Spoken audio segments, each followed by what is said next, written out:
ಅರೆ doctor Girish AC ಇವರು plastic ಮತ್ತು ಕಾಸ್ಮೆಟಿಕ್ ಸರ್ಜನ್ ಆಗಿದ್ದಾರೆ. ಬನ್ನಿ ಅವರೊಂದಿಗೆ ಮಾತನಾಡ್ತಾ ಹೆಚ್ಚಿನ ಮಾಹಿತಿಯನ್ನ ಪಡ್ಕೊಳ್ಳೋಣ. ನಮಸ್ಕಾರ ಡಾಕ್ಟ್ರೇ, ಕಾರ್ಯಕ್ರಮಕ್ಕೆ ಸ್ವಾಗತ. ನಮಸ್ಕಾರ. ಈ ಕಾಸ್ಮೆಟಿಕ್ ಬ್ರೆಸ್ಟ್ ಸರ್ಜರೀಸ್ ಅಂತ ಹೇಳಿದ್ರೆ ಏನು?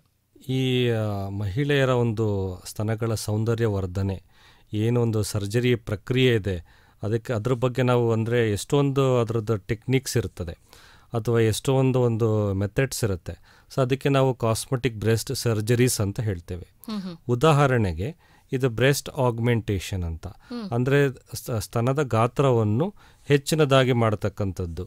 ಸೊ ಅದಕ್ಕೆ ಆ ಪ್ರಕ್ರಿಯೆಗೆ ನಾವು ಬ್ರೆಸ್ಟ್ ಆಗ್ಮೆಂಟೇಷನ್ ಅಂತ ಹೇಳ್ತೇವೆ. ಸ್ತನಗಳ ಗಾತ್ರವನ್ನು ಕಡಿಮೆ ಮಾಡಲಿಕ್ಕೆ ನಾವು ಏನು ಪ್ರಕ್ರಿಯೆಯನ್ನು ಮಾಡ್ತೇವೆ ಅದನ್ನು ಬ್ರೆಸ್ಟ್ ರಿಡಕ್ಷನ್ ಸರ್ಜರಿ ಅಂತ ಹೇಳ್ತೇವೆ. ಅದೇ ರೀತಿ ನಾವು ಜೋತು ಬಿದ್ದ ಸ್ತನಗಳನ್ನು, ಸ್ಥಾನಪಲ್ಲಟವಾದ ಸ್ತನಗಳನ್ನು ಆ ಒಂದು ನಾರ್ಮಲ್ ಪೊಸಿಷನ್ಗೆ ನಾವು ಏನು ಲಿಫ್ಟನ್ನು ಮಾಡ್ತಕ್ಕಂಥ ಪ್ರಕ್ರಿಯೆ ಏನಿದೆ ಅದಕ್ಕೆ ನಾವು ಬ್ರೆಸ್ಟ್ ಲಿಫ್ಟ್ ಸರ್ಜರಿ ಅಂತ ಹೇಳ್ತೇವೆ. ಡಾಕ್ಟ್ರೇ, ಈ ಆಗ್ಮೆಂಟೇಷನ್ ಅಂತ ಹೇಳಿದ್ರೆ ಬ್ರೆಸ್ಟ್ ಆಗ್ಮೆಂಟೇಷನ್ ಅಂತ, ಈ ಬ್ರೆಸ್ಟ್ ಆಗ್ಮೆಂಟೇಷನ್ ಅಂತ ಹೇಳಿದ್ರೆ ಏನು? ಈ ಬ್ರೆಸ್ಟ್ ಆಗ್ಮೆಂಟೇಷನ್ ಅಂತ ಹೇಳಿದ್ರೆ ಅವರ ಒಂದು ಈ ಅಂದರೆ ಬಾಡಿ ಒಂದು ಸ್ಟೇಚರ್ಗೆ ಅಥವಾ ಪರ್ಸ್ನಾಲಿಟಿಗೆ ಅವರ ಸ್ತನ ಒಂದು ನಾರ್ಮಲ್ ಈ ಗಾತ್ರದಲ್ಲಿ ಇರೋದಿಲ್ಲ. ಸೊ ಹಾಗಾಗಿ ಅವರಲ್ಲಿ ಒಂದು ಈ ಖಿನ್ನತೆ ಇರ್ತದೆ. ಸೊ ಅದು ಒಂದು ಅಂದರೆ ಆ ಹೊಂದಾಣಿಕೆ ಇಲ್ಲದೆ ಇರೋದಕ್ಕೆ.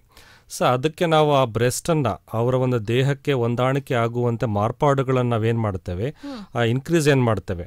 ಸೊ ಅದಕ್ಕೆ ನಾವು ಬ್ರೆಸ್ಟ್ ಆಗ್ಮೆಂಟೇಷನ್ ಅಂತ ಹೇಳ್ತೇವೆ. ಇದನ್ನು ನಾವು ಒಂದು ಈ ಸಿಲಿಕಾನ್ ಇಂಪ್ಲಾಂಟ್ಸ್ ಮೂಲಕ, ಈ ಸರ್ಜರಿ ಮೂಲಕ ಮಾಡ್ತಕ್ಕಂಥದ್ದು. ಇದು ಒಂದು 2 hours ಸರ್ಜರಿ ಇರುತ್ತೆ. ಅದೇ ದಿವಸ ಅವರು ಡಿಸ್ಚಾರ್ಜ್ ಆಗ್ತಾರೆ. ನೆಕ್ಸ್ಟ್ ದಿವಸದಿಂದ ಅವರು ಎಲ್ಲ ತಮ್ಮ ದೈನಂದಿನ ಕರ್ತವ್ಯಗಳನ್ನು ಮಾಡ್ಬೋದಾಗಿರುತ್ತೆ. ಅಂದರೆ ಆಫೀಸ್ ವರ್ಕ್ ಇರ್ಬೋದು ಅಥವಾ ಮನೇಲಿರಬಹುದು. ಸೊ ಯಾವುದೇ ಒಂದು ಕೆಲಸಗಳನ್ನು ಮಾಡ್ಬೋದಾಗಿರುತ್ತೆ. ಸೊ ಇಲ್ಲಿ ಯಾವುದೇ ಥರದ ಒಂದು ಈ ನೋವು ಅಥವಾ ಯಾವುದೇ ಒಂದು ತೊಂದರೆ ವಿಷಯ ಅಂತ ಇರೋದಿಲ್ಲ. ಇಲ್ಲಿ ಸಾಮಾನ್ಯವಾಗಿ ಇದರ ಒಂದು ಈ ಅಂದರೆ ಈ ಸೈಡ್ ಎಫೆಕ್ಟ್ಸ್ ಬಗ್ಗೆ ಕೆಲವರು ಇದನ್ನು ಯೋಚನೆ ಮಾಡ್ತಾ ಇರ್ತಾರೆ. ಸೈಡ್ ಎಫೆಕ್ಟ್ಸ್ ಅಂದರೆ ಏನಾದರೂ ಬ್ರೆಸ್ಟ್ ಫೀಡಿಂಗಿಗೆ ಏನಾದರೂ ತೊಂದರೆ ಆಗುತ್ತಾ ಅಂತ ಮೊದಲನೇ ಒಂದು ಯೋಚನೆ. ಇದು ಬ್ರೆಸ್ಟ್ ಫೀಡಿಂಗಿಗೆ ಯಾವುದೇ ಒಂದು ತೊಂದರೆ ಮಾಡೋದಿಲ್ಲ. ಸೊ ಅಂದರೆ ಯಾವುದೇ ಒಂದು ಏಜ್ ಗ್ರೂಪ್ ಅಂದರೆ ಬಿಫೋರ್ ಅಂದರೆ ಆಫ್ಟರ್ 18 ಏಜ್ ಆಗಿದ್ದ ಮೇಲೆ ಯಾವುದೇ ಮಹಿಳೆ ಈ ಒಂದು ಸರ್ಜರಿನ ಮಾಡಿಸ್ಕೋಬೋದಾಗಿರುತ್ತೆ. Breast augmentation ಮಾಡಿಸ್ಕೋಬೋದು. ಅದಕ್ಕಿಂತ ಜಾಸ್ತಿಯಾಗಿ ಈ ಮಹಿಳೆಯರಲ್ಲಿ ಒಂದು ಗೊಂದಲ ಅಥವಾ ಅವರೊಂದು ಡೌಟ್ ಏನಂತ ಹೇಳಿದ್ರೆ ಬ್ರೆಸ್ಟ್ ಕ್ಯಾನ್ಸರ್ ಏನಾದರೂ ಇದರಿಂದ ಬರುತ್ತಾ ಅನ್ನೋದು. ಸೊ ಇದರಲ್ಲಿ ಡೆಫಿನೆಟ್ಲಿ ಈ ಬ್ರೆಸ್ಟ್ ಕ್ಯಾನ್ಸರ್ ಅನ್ನೋದು ಬರೋದಿಲ್ಲ. ಇಲ್ಲಿ ನಾವು ಇಂಪ್ಲಾಂಟ್ಸನ್ನು ನಾವು USFDA ಅಪ್ರೂವ್ಡ್ ಇಂಪ್ಲಾಂಟ್ಸನ್ನು ನಾವು ಯೂಸ್ ಮಾಡ್ತೇವೆ. ಸೊ ಹಾಗಾಗಿ ಈ USFDA ಅಪ್ರೂವ್ಡ್ ಇಂಪ್ಲಾಂಟ್ಸ್ ನಾವು ಯೂಸ್ ಮಾಡಿದಾಗ ಯಾವುದೇ ಥರ ಒಂದು ಸಮಸ್ಯೆಗಳು ಬರೋದಿಲ್ಲ. ಮತ್ತು ಈ ಒಂದು ರಿಸರ್ಚ್ ಪ್ರಕಾರ ಈ ಒಂದು ಬ್ರೆಸ್ಟ್ ಇಂಪ್ಲಾಂಟ್ಸ್ ನಾವು ಅದು ಯೂಸ್ ಮಾಡೋದ್ರಿಂದ ಆಲ್ರೆಡಿ ಅವರ ಫ್ಯಾಮಿಲಿಲಿ ಒಂದು ಬ್ರೆಸ್ಟ್ ಕ್ಯಾನ್ಸರ್ ರಿಸ್ಕ್ ಇದ್ದರೂ ಕೂಡ ಅದು ಕಡಿಮೆ ಆಗೋ ಸಾಧ್ಯತೆ ಇರ್ತದೆ. ಅದಕ್ಕೆ ಹಲವಾರು ಕಾರಣಗಳು ಮತ್ತು ಅದಕ್ಕೆ ಉತ್ತರಗಳನ್ನ ಅವರು ಹೇಳ್ತಾರೆ. ಸೊ ಬಟ್ ಇದನ್ನು ಒಂದು ಈ ಸೈಂಟಿಫಿಕ್ ರಿಸರ್ಚ್ ಪ್ರಕಾರ ಆಲ್ರೆಡಿ ಪ್ರೂವ್ ಮಾಡಿರ್ತಕ್ಕಂಥದ್ದು. ಆದರೆ ಕೆಲವೊಮ್ಮೆ ಈ ಒಂದು ಆಗಿರ್ತಕ್ಕಂಥ ಒಂದು ಇನ್ಸಿಡೆನ್ಸಸ್ಸು ಇದೆ. ಅಂದರೆ ಲೈಕ್ ಒಂದು ಸಬ್ ಸ್ಟ್ಯಾಂಡರ್ಡ್ ಇಂಪ್ಲಾಂಟ್ಸನ್ನು ಯೂಸ್ ಮಾಡಿದಾಗ ಅಥವಾ ಯಾವುದೇ ಒಂದು ಇನ್ಎಕ್ಸ್ಪೀರಿಯನ್ಸ್ಡ್ ಅಥವಾ ಸರ್ಜನ್ ಅಥವಾ ಈ ರೀತಿ ಒಂದು ಪ್ರಾಬ್ಲಮ್ಸ್ ಇದ್ದಾಗ ಈ ಒಕೇಶನಲ್ ಇನ್ಸಿಡೆನ್ಸಸ್ ಆಗಿರಲಿಕ್ಕೆ ಸಾಧ್ಯ ಇರುತ್ತೆ. ಆದರೆ ಇಲ್ಲಿ ಎಕ್ಸ್ಪೀರಿಯನ್ಸ್ಡ್ ಒಂದು ಕಾಸ್ಮೆಟಿಕ್ ಸರ್ಜನ್ನು ಮತ್ತು USFDA ಅಪ್ರೂವ್ಡ್ ಇಂಪ್ಲಾಂಟ್ಸನ್ನು ಯೂಸ್ ಮಾಡಿ ಮತ್ತು ಲೇಟೆಸ್ಟ್ ಟೆಕ್ನಿಕ್ಸ್ ಇದೆ ಅದನ್ನು ಅಡಾಪ್ಟ್ ಮಾಡಿ ನಾವು ಮಾಡಿದಾಗ ಯಾವುದೇ ಸಮಸ್ಯೆಗಳ ಬಗ್ಗೆ ಯೋಚನೆ ಮಾಡೋ ಅವಶ್ಯಕತೆ ಇರುವುದಿಲ್ಲ. Curls and curves hair transplantation and cosmetic surgery centre, Rajajinagar, Bengaluru. Phone number 8088 400 400 8088 400 ಡಾಕ್ಟ್ರೇ, ಬ್ರೆಸ್ಟ್ ಆಗ್ಮೆಂಟೇಷನ್ ಬಗ್ಗೆ ಹೇಳಿದ್ರಿ, ಪೂರ್ಣ ಮಾಹಿತಿಯನ್ನು ನೀಡ್ತಾ ಇದ್ರಿ. ಇದನ್ನ ಯಾರ್ಯಾರು ಮಾಡಿಸ್ಕೊಳ್ಬಹುದು? 18 ದಾಟಿದ ನಂತರ ಅಂದರೆ ಇದು ಮದುವೆಗಿನ ಮುಂಚೆ ಕೂಡ ಮಹಿಳೆಯರು ಈ ಒಂದು ಬ್ರೆಸ್ಟ್ ಆಗ್ಮೆಂಟೇಷನ್ ಸರ್ಜರಿ ಮಾಡಿಸ್ಕೋಬೋದಾಗಿರುತ್ತೆ, ಸೇಫು. ಅದೇ ರೀತಿ ಇಲ್ಲಿ ಸಾಮಾನ್ಯವಾಗಿ ನಮ್ಮಲ್ಲಿ ಬರ್ತಕ್ಕಂಥ ಅಂದರೆ ಕರ್ಲ್ಸ್ ಆ್ಯಂಡ್ ಕರ್ವ್ಸ್ ಸೆಂಟ್ರಲ್ಲಿ ಸಾಮಾನ್ಯವಾಗಿ ಬರ್ತಕ್ಕಂಥ ವ್ಯಕ್ತಿಗಳು ಅಂತ ಹೇಳಿದ್ರೆ ಈ ಒಂದು ಪ್ರೆಗ್ನೆನ್ಸೀಸ್ ಎಲ್ಲ ಆಗಿದ್ದ ಮೇಲೆ ಅವರಲ್ಲಿ ಒಂದು ಬ್ರೆಸ್ಟ್ ವಾಲ್ಯೂಮ್ ಕಡಿಮೆ ಆಗುತ್ತೆ, ಅಂದರೆ ಇನ್ವಲ್ಯೂಷನ್ ಅಂತ ಹೇಳ್ತೇವೆ. ಸೊ ಒಂದು ಫೀಡಿಂಗ್ ಎಲ್ಲ ಆಗಿದ್ದ ಮೇಲೆ ಆ ಒಂದು ಬ್ರೆಸ್ಟ್ ಗಾತ್ರದಲ್ಲಿ ಕಡಿಮೆ ಆಗ್ತಕ್ಕಂಥದ್ದು ಒಂದು ಸಾಮಾನ್ಯ ಪ್ರಕ್ರಿಯೆ ಅದು. Human body nature. ಸೊ ಆ ಒಂದು ಸಂದರ್ಭದಲ್ಲಿ ಮತ್ತೆ ಪ್ರೆಗ್ನೆನ್ಸಿಸ್ ಎಲ್ಲ ಕಂಪ್ಲೀಟ್ ಆಗಿದ ಮೇಲೆ ಅವರು ಒಂದು ಹಂಬಲ ಇರುತ್ತೆ. ಏನಂದರೆ ಮುಂಚೆ ಒಂದು ಪ್ರೀ ಪ್ರೆಗ್ನೆಂಟ್ ಸ್ಟೇಟಸಲ್ಲಿ ಅವರ ಒಂದು ಏನು ಶೇಪ್ ಇತ್ತು, ಗಾತ್ರ ಇತ್ತು, ಅದು ಸಂಪೂರ್ಣವಾಗಿ ಕಡಿಮೆ ಆಗಿರುತ್ತೆ ಅಂತ ಒಂದು ವ್ಯಥೆ ಇರುತ್ತೆ. ಸೊ ಅದನ್ನು ನಾವು ಪ್ರೀ ಪ್ರೆಗ್ನೆಂಟ್ ಸ್ಟೇಟಸ್ಗೆ ನಾವು ತರಲಿಕ್ಕೆ ಮಮ್ಮಿ ಮೇಕ್ ಓವರ್ ಅಂತ ಹೇಳ್ತೀವಿ. ಸೊ ಈ ರೀತಿ ಒಂದು ಬ್ರೆಸ್ಟ್ ಇಂಪ್ಲಾಂಟ್ಸ್ ಅಥವಾ ಆಗ್ಮೆಂಟೇಷನ್ ಮಾಡಿಸ್ಕೊಳ್ಳೋದ್ರಿಂದ ಜೀವನ ಪರ್ಯಂತ ಆ ಒಂದು ವಾಲ್ಯೂಮ್ ಉಳಿಸ್ಕೊಳ್ತಾರೆ. ಇದು ಯಾವುದೇ ಥರ ಫ್ಯಾಟ್ ಥರ ಕರಗದೇ ಇರೋದ್ರಿಂದ ಮತ್ತು ಯಾವುದೇ ಥರ ಒಂದು ಸಂದರ್ಭದಲ್ಲಿ ಕಡಿಮೆ ಆಗದೇ ಇರೋದ್ರಿಂದ ಆ ಒಂದು ಫರ್ಮ್ನೆಸ್ ಆಗಲಿ ಒಂದು ಏನಿರುತ್ತೆ ಆ ಪ್ರೀ ಪ್ರೆಗ್ನೆಂಟ್ ಸ್ಟೇಟಸಲ್ಲಿ ಏನಿರುತ್ತೆ ಆ ರೀತಿ ಒಂದು ಶೇಪು ಮತ್ತು ಗಾತ್ರವನ್ನು ಈ ಬ್ರೆಸ್ಟ್ ಆಗ್ಮೆಂಟೇಷನಿಂದ ಮಾಡ್ಕೋಬೋದಾಗಿರುತ್ತೆ. ಅದೇ ರೀತಿ ಒಂದು ಏಜ್ ಅಂದರೆ ಒಂದು 35-40 ಅಥವಾ 45 ಕ್ರಾಸ್ ಆಗಿದ್ದ ಮಹಿಳೆಯೂ ಕೂಡ ಏಜ್ ವೈಸ್ ಒಂದು ಏನು ಗಾತ್ರದಲ್ಲಿ ಕಡಿಮೆ ಆಗಿರುತ್ತೆ ಅಂಥ ಸಂದರ್ಭದಲ್ಲೂ ಕೂಡ ಈ ಬ್ರೆಸ್ಟ್ ಆಗ್ಮೆಂಟೇಷನ್ ಸರ್ಜರಿ ಮಾಡಿಸ್ಬೋದಾಗಿರುತ್ತೆ. ಡಾಕ್ಟರ್, ಇನ್ನು ಈ ಬ್ರೆಸ್ಟ್ ರಿಡಕ್ಷನ್ ಅಂತ ಹೇಳಿದ್ರೆ ಏನು? ಇದು ಬ್ರೆಸ್ಟ್ ಅಂದರೆ ರಿಡಕ್ಷನ್ ಸರ್ಜರಿ ಅಂತ ಹೇಳಿದ್ರೆ ಸಾಮಾನ್ಯವಾಗಿ ಈ ಗಾತ್ರದಲ್ಲಿ ಜಾಸ್ತಿ ಇರುತ್ತೆ, ಈ ಸ್ತನಗಳ ಒಂದು ಗಾತ್ರ ಜಾಸ್ತಿ ಇರುತ್ತೆ. ಸೊ ಅವ್ರಿಗೆ ಈ ಅಂದರೆ ಭಾರದ ಸಮಸ್ಯೆ ಇರುತ್ತೆ ಸರ್. ಇದರಿಂದ ಸಮಸ್ಯೆಗಳಂತ ಹೇಳಿದ್ರೆ ಎದೆ ಭಾರ ಅಥವಾ ಒಂದು ಕುತ್ತಿಗೆ ನೋವು ಅಥವಾ ಒಂದು ಅಪ್ಪರ್ ಬ್ಯಾಕ್ ಪೇನ್ ಅಂತ ಏನು ಹೇಳ್ತೀವಿ. ಸೊ ಹಾಗಾಗಿ ಮತ್ತೆ ಹಲವಾರು ಸೈಕಲಾಜಿಕಲ್ ಅಂದರೆ ಅವರಿಗೆ ಒಂದು ಸರಿಯಾದ ಉಡುಪುಗಳನ್ನ ಧರಿಸಲಿಕ್ಕೆ ಕಷ್ಟ ಆಗ್ತಾ ಇರುತ್ತೆ. ಮತ್ತು ಒಂದು ಸಾಮಾನ್ಯ ಈ ಚಟುವಟಿಕೆಗಳಲ್ಲಿ ಭಾಗವಹಿಸಲಿಕ್ಕೆ ತೊಂದರೆ ಅನ್ನಿಸ್ತಾ ಇರುತ್ತೆ, ಮುಜುಗರ ಅನ್ನಿಸ್ತಾ ಇರ್ತದೆ. ಈ ಸಮಾಜನ ಒಂದು ಎದುರಿಸಲಿಕ್ಕೆ ತುಂಬ ಮುಜುಗರ ಪಡ್ತಾ ಇರ್ತಾರೆ. ಯಾರಿಗೂ ಒಂದು ಹೇಳ್ಕೊಳ್ದೇ ಇರ್ತಕ್ಕಂಥ ಒಂದು ಸಮಸ್ಯೆ ಅಂತ ಹೇಳ್ಬೋದು. ಒಂದು ಖಿನ್ನತೆಗೆ ಅಲ್ಲಿ ಅಂದರೆ ಡಿಪ್ರೆಷನ್ಗೆ ಹೋಗಿರ್ತಾರೆ. ಸೊ ಇಂಥ ಸಂದರ್ಭದಲ್ಲಿ ಈ ಬ್ರೆಸ್ಟ್ ರಿಡಕ್ಷನ್ ಸರ್ಜರಿ ಅನ್ನೋದು ಅವ್ರಿಗೆ ಅನುಕೂಲ ಆಗುತ್ತೆ. ಈ ನಮ್ಮ ಕರ್ಲ್ಸ್ ಆ್ಯಂಡ್ ಕರ್ವ್ಸ್ ಸೆಂಟರಲ್ಲಿ ಈ ಬ್ರೆಸ್ಟ್ ರಿಡಕ್ಷನ್ ಸರ್ಜರಿಯನ್ನು ನಾವು ಈ ಜನರಲ್ ಅನಸ್ಥೀಷಿಯಾದಲ್ಲಿ ಮಾಡಲಾಗುತ್ತೆ. ಸಾಮಾನ್ಯವಾಗಿ ಒಂದು 4 to 5 hours ಸರ್ಜರಿ ಇರುತ್ತೆ. ಸೊ ಅವರಿಗೆ ಒಂದು ದೇಹಕ್ಕೆ ಹೊಂದಾಣಿಕೆ ಆಗುವಂತೆ ಆ ಗಾತ್ರ ಏನಿದೆ ಆ ಒಂದು ಪ್ರಮಾಣದಲ್ಲಿ ಅವ್ರಿಗೆ ನಾರ್ಮಲ್ ಅದು ದೇಹಕ್ಕೆ ಹೊಂದಾಣಿಕೆ ಆಗುವಂತೆ ಆ ಒಂದು ರಿಡಕ್ಷನನ್ನು ಮಾಡಲಾಗುತ್ತೆ. ಸೊ ಹಾಗಾಗಿ ಅದನ್ನು ಅವರು ಇಲ್ಲೂ ಕೂಡ ಅವರು ನೆಕ್ಸ್ಟ್ ದಿವಸದಿಂದ ಅವರು ತಮ್ಮ ದೈನಂದಿನ ಚಟುವಟಿಕೆಗಳು ಭಾಗವಹಿಸ್ಬೋದಾಗಿರುತ್ತೆ. ಹೆಚ್ಚಿನ ಒಂದು ರೆಸ್ಟ್ ಅನ್ನೋದು ಅವಶ್ಯಕತೆ ಇರೋದಿಲ್ಲ. ಸೊ ಆ ರೀತಿ ಇರ್ತದೆ.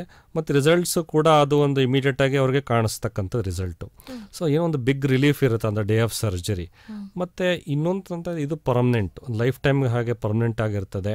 ಅಂದರೆ ಈ ಕೆಲವು ಒಂದು ಸಂದರ್ಭಗಳನ್ನು ಬಿಟ್ಟು ಅಂದರೆ ಈ ಪ್ರೆಗ್ನೆನ್ಸಿ ಚೇಂಜಸ್ಸು ಅಥವಾ ಪೋಸ್ಟ್ ಏಜ್ ವೈಸ್ ಚೇಂಜಸ್ಸನ್ನು ಬಿಟ್ಟು ಆ ಒಂದು ಗಾತ್ರದ ಪ್ರಮಾಣ ಏನಿರುತ್ತೆ ಹಾಗೆ ಉಳಿದಿರುತ್ತದಲ್ಲಿ. Curls and curves hair transplantation and cosmetic surgery centre, Rajajinagar, Bengaluru. Phone number 8088 400 8088 400 ಇನ್ನು ಈ ಬ್ರೆಸ್ಟ್ ಲಿಫ್ಟ್ ಅಂತ ಕೂಡ ಹೇಳಿದ್ರಿ. ಏನಿದು ಸ್ತನಗಳ ಲಿಫ್ಟ್ ಅಂತ ಹೇಳಿದ್ರೆ ಏನು? ಬ್ರೆಸ್ಟ್ ಲಿಫ್ಟ್ ಅಂತ ಹೇಳಿದ್ರೆ ಏನು? ಈ ಸ್ತನಗಳು ಇದು ಜೋತು ಬೀಳ್ತಕ್ಕಂಥದ್ದು ಸಾಮಾನ್ಯವಾಗಿ ಇದು ಪೋಸ್ಟ್ ಪ್ರೆಗ್ನೆನ್ಸಿ ಆಗಿದ ಮೇಲೆ ಮಹಿಳೆಯರಿಗೆ ಅದು ಇನ್ವಲ್ಯೂಷನ್ ಆಗಿದ್ದಾಗ ಒಂದು ಜೋತು ಬೀಳ್ತಕ್ಕಂಥ ಒಂದು ಸಂದರ್ಭ ಇರುತ್ತೆ. ಸೊ ಆವಾಗ ಅವರಿಗೆ ಆ ಒಂದು ಫರ್ಮ್ನೆಸ್ ಇರೋದಿಲ್ಲ. ಸೊ ಅವ್ರಿಗೆ ಮತ್ತೆ ಅದೇ ಸೇಮ್ ಒಂದು ಖಿನ್ನತೆ, ಅವ್ರಿಗೊಂದು ಡಿಪ್ರೆಷನ್ ಹೋಗ್ತಾರೆ. ಸೊ ಅವ್ರಿಗೆ ಒಂದು ಸಾಮಾನ್ಯ ಒಂದು ಅಂದರೆ ಅವ್ರಿಗೆ ಪ್ರೀ ಪ್ರೆಗ್ನೆಂಟ್ ಸ್ಟೇಟಸಲ್ಲಿ ಅವರ ಒಂದು ಬ್ರೆಸ್ಟ್ ಹೇಗಿತ್ತು ಆ ರೀತಿ ಅವರಿಗೆ ಒಂದು ಬೇಕು ಅನ್ನೋ ಒಂದು ಹಂಬಲ ಇರುತ್ತೆ.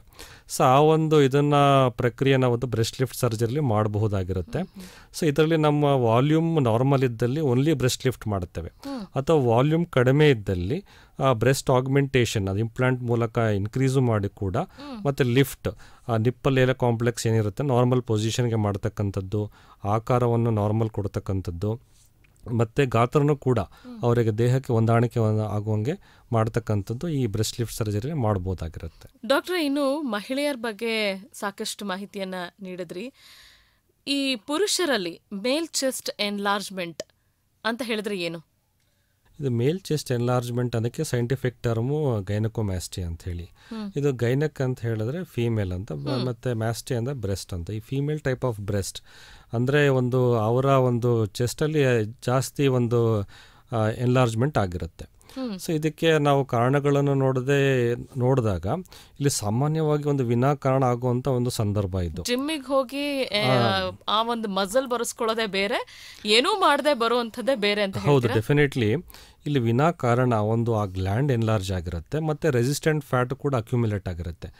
ಈ ಒಂದು ಸಂದರ್ಭದಲ್ಲಿ ಯಾವುದೇ ಒಂದು ಡಯಟ್ ರಿಸ್ಟ್ರಿಕ್ಷನ್ ಆಗಲಿ ಅಥವಾ ಒಂದು ಈ ಯಾವುದೇ ಒಂದು ಎಕ್ಸಸೈಸ್ ಮೂಲಕ, ಈವನ್ ಚೆಸ್ಟ್ ಎಕ್ಸಸೈಸ್ ಮೂಲಕ ಕೂಡ ಒಂದು ಪರಿಹಾರ ಕಂಡುಕೊಳ್ಳಲಿಕ್ಕೆ ಬಹಳನೇ ಕಷ್ಟ, ಅಸಾಧ್ಯ ಅಂತಲೇ ಹೇಳ್ಬೋದು.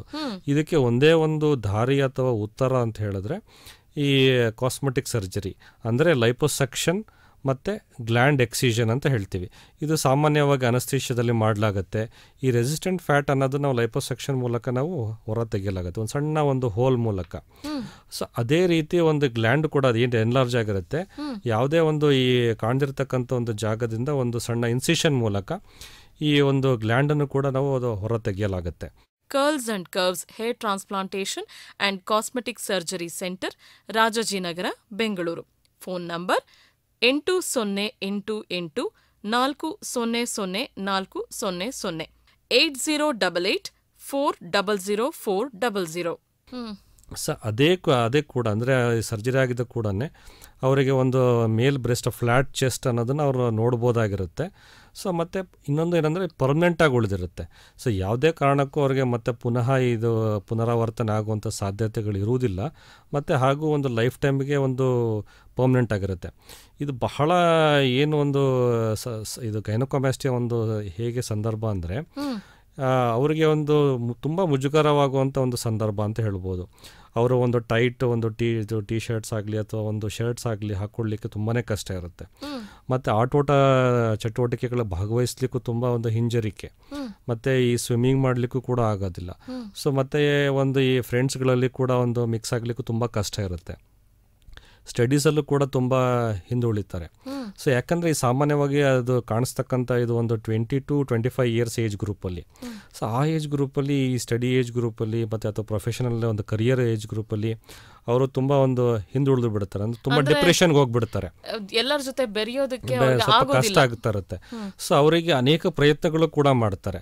ಆದರೆ ಇದಕ್ಕೆ ತಿಳ್ಕೋಬೇಕಾಗಿರೋದು ಒಂದೇ ಒಂದು ಸತ್ಯಾಂಶ ಏನು ಅಂತ ಹೇಳಿದ್ರೆ, ಇದಕ್ಕೆ ಒಂದೇ ಒಂದು ದಾರಿ ಏನಂತ ಹೇಳಿದ್ರೆ ಲೈಪೋಸೆಕ್ಷನ್ ಮತ್ತು ಗ್ಲ್ಯಾಂಡ್ ಎಕ್ಸಿಷನ್, ಕಾಸ್ಮೆಟಿಕ್ ಸರ್ಜರಿ ಮೂಲಕನೇ ಇದಕ್ಕೆ ಉತ್ತರ ಪಡಿಬೇಕಾಗಿರುತ್ತೆ. ಇದು ಕೂಡ ಹೆರಿಡಿಟರಿನ ಡಾಕ್ಟರ್ ಅಥವಾ ಯಾವ ಕಾರಣಕ್ಕೆ ಬರುತ್ತೆ?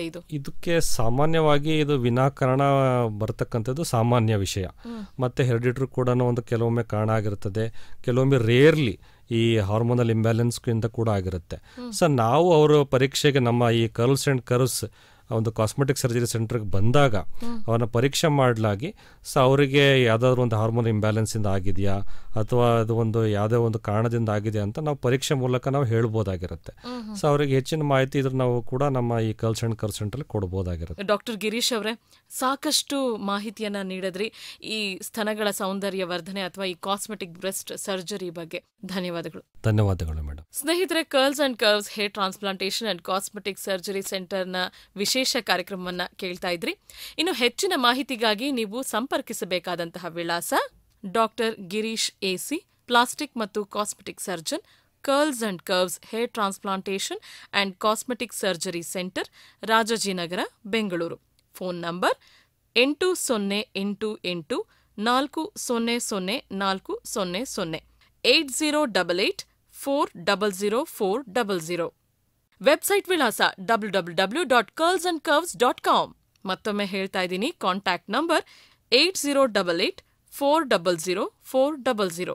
ಇನ್ನು ವಾಟ್ಸ್ಆಪ್ ನಂಬರ್ನ ನೋಟ್ ಮಾಡ್ಕೊಳ್ಳಿ, 9448571216 9448571216. ಈ ಕಾರ್ಯಕ್ರಮದ ಪ್ರಾಯೋಜಕರು curls and curves hair transplantation and cosmetic surgery centre. ಸ್ನೇಹಿತರೆ, curls and curves hair transplantation and cosmetic surgery ಸೆಂಟರ್ನ ವಿಶೇಷ ಕಾರ್ಯಕ್ರಮ ಕೇಳ್ತಾ ಇದ್ರಿ. ತಮ್ಮೆಲ್ಲರಿಗೂ ಇಷ್ಟ ಆಯಿತು ಅಂತ ಭಾವಿಸ್ತಾ ಇದ್ದೀನಿ. ನಮಸ್ಕಾರ.